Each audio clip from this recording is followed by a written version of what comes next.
Hello everyone, so this is the install of the front H&R anti-roll bars on a 4-cylinder F30. Previous video was in the rear, now it's in the front, so here's the actual bar. It's 28 millimeters and it's not hollow like the stock ones with new bushings. So to begin with the whole job, you need to remove the whole under tray. It's a bunch of 8mm bolts, as well as the side trays on the side, on the left and right, because it will be easier to work with. And removing all the bolts and so on and so forth. There's some plastic clips which can break, so watch out with that. So yeah, once you have it removed, you can also remove the big panel on top, the big fender liner, the plastic ones on both sides, as it will be easier. You'll see later in the video why it will be easier to reach the front bolts of the subframe. So as well as that, and on the carpet fender liner, it's a Torx bolt which you need to remove because it's held to the actual subframe of the car. So make sure not to forget that. Getting under the car, the next step is to disconnect the power steering cables, which is probably going to be quite annoying to do. As you'll see, because there's a bunch of dirt and the plastic clips need to come off, and then you need to play around to get the actual cables out. Once the cables are removed, later on you'll see you'll need to remove the rest of the cables which go along this actual subframe. They're held by some clips, so you'll just grab the trim tool and remove them. Just be careful not to break them, but it should be okay.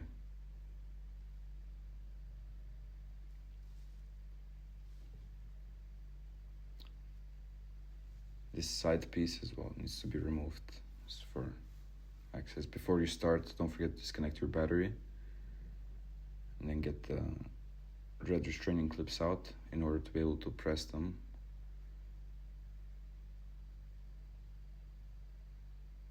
Like so. As I said, it might take a while, but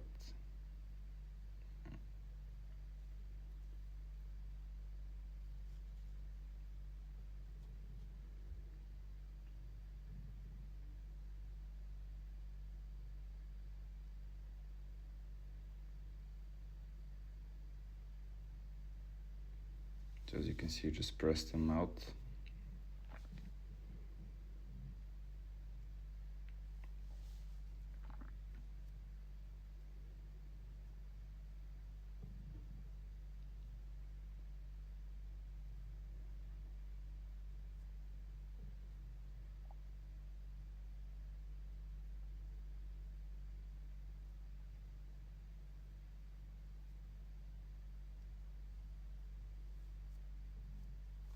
This last connector might be the hardest to get out.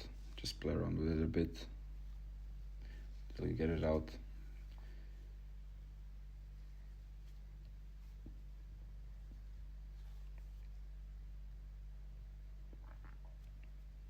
So now that it's finally out, your next step is to get the black clip out. So what you can do is you just pull it downwards and to the side, because as you'll see after, it's a bit of an interesting clip. It would be hard to break it unless you really pull it out, so you can just pry it out with a trim tool or just with your hands. So as you can see, there's one clip and the other plastic piece which goes inside the actual subframe. So now that it's out, your next step is you can maybe remove the plastic pieces next to control arms for more clearance, and then locate your engine mounts and unscrew them. You'll spot them easily. They're on both sides and they have a little soft thing on the bottom. So 3 bolts on each side. Get that off. After that, you can remove your end links. So again, you'll need a counter hold as well as a wrench, and if they don't move, which is most likely the case, which it will be hard to start with the counter hold, you can just grab your impact gun or a wrench to get it spinning before you use a counter hold. So as you can see, both sides of the end links are off the actual anti-roll bar. So now we can continue. This is a ride height sensor, which is on the left side of the car, which you just pull out. And just be careful not to break it because it's quite brittle plastic. But you just leave it hanging.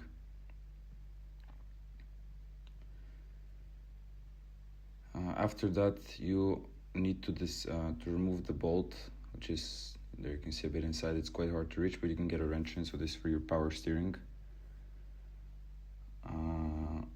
So do that firstly. After that, you have the actual the rest of the power steering, which is 2 bolts in the middle, but they're held on top by a nut, so you need again to counter hold it. So after that's done, the next thing is to support the engine and the actual subframe before unbolting the subframe. So that might be quite tricky to have space to fit both jacks, so do that. And once everything is supported, the first thing you need to unbolt is the one in the front. As you can see, I'm taking it off. That's the front mount of the subframe. And after that, you will see there's on both sides the same 3 bolts each. They're all different sizes. Some are a bit hidden under the fender liners, so just pull them off a bit. And once everything's off, you can drop the subframe. Just be careful, do not drop it too much, because that can lead to the power steering completely disconnecting, which might become a big problem for you after. I mean, you won't have your steering wheel straight, so just drop it just enough for the anti-roll bar to come out and to unscrew the actual mounts for it. As you can see, we have enough clearance, so it's quite easy to pull it out. So this is a comparison. It's the new one is much thicker and it's much heavier. I mean, it's not hollow like the original one, so it's good. The bushings are also much stiffer than the original ones. So that's the comparison. As you can see, also the H&R is adjustable, stiffer and softer setting. We will be installing it on the stiffer setting. But yeah, that's basically the comparison of both side by side.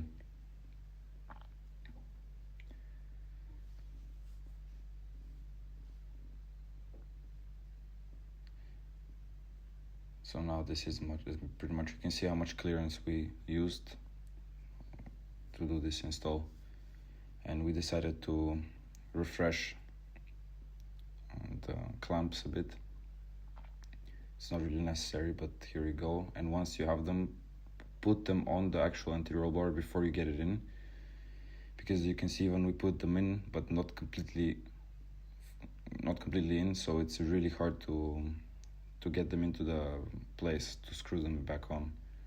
So the more you have the clamps on the anti-roll bar before you put it in the car, the better, because you'll see in the next clip it's quite hard, but just again play around with it a bit. You'll still manage to press it down with your hands and then just screw it back on before you lift the subframe back up.